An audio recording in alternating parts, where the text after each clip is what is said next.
all had feared to tread. The Duke moved his lips, and a page sprang to his feet and darted forward, a bowl of cool water in his hands.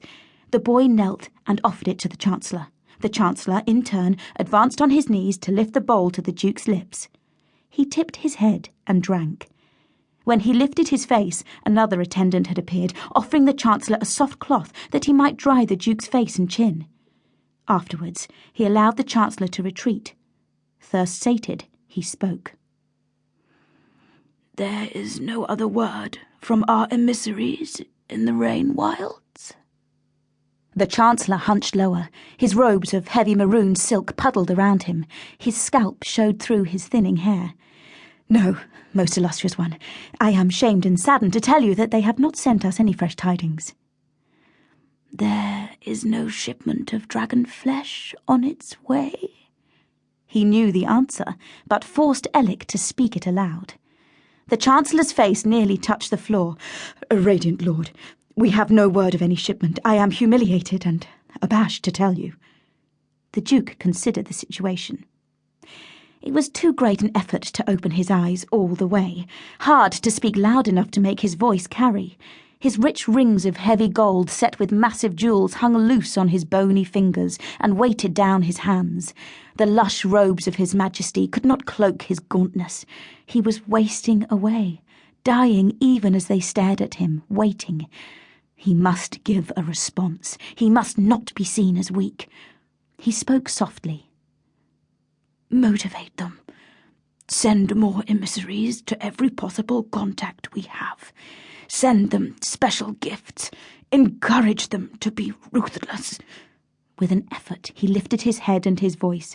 "Need I remind you, any of you, that if I die, you will be buried with me?"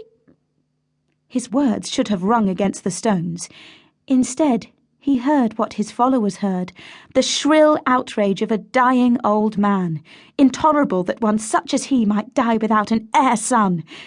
He should not have to speak for himself. His heir son should be standing before him, shouting at the nobles and forcing them to swift obedience. Instead, he had to whisper threats at them, hissing like a toothless old snake. How had it come to this? He had always had sons and to spare. Too many sons. But some had been too ambitious for his liking. Some he had sent to war, and some he had sent to the torture chamber for insolence. A few he had poisoned discreetly. If he had known that a disease would sweep away not only his chosen heir but his last 3 sons, he might have kept a few in reserve. But he had not.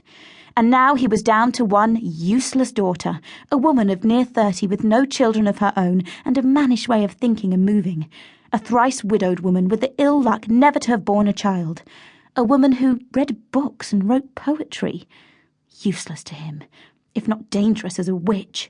And he had no vigour left in his body to get a woman with child. Intolerable. He could not die sonless, his name to become dust in the world's mouth. The dragon cure must be brought to him, the rich dragon blood that would restore his youth and manhood. Then he would get himself a dozen heirs and keep them safely locked away from all mishap. Dragon's blood. So simple a cure, and yet none seemed able to supply it to him.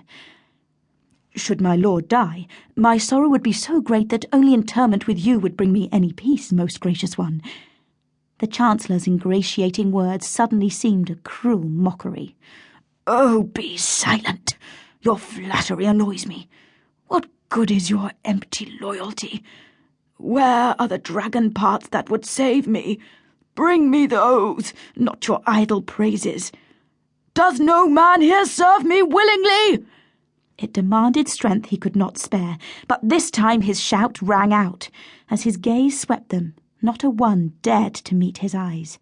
They cowered, and for a time he let them recall their hostage sons, not glimpsed by any of them for many months. He let them wonder for several long moments if their heir survived, before he asked in a conversational tone, "Is there any word from the other force we sent? To follow the rumours that dragons were seen in the desert?" The Chancellor remained as he was, trapped in a frozen agony of conflicting orders. "Do you seethe within, Ellic?" he wondered. "Do you remember that once you rode at my stirrup as we charged into battle? Look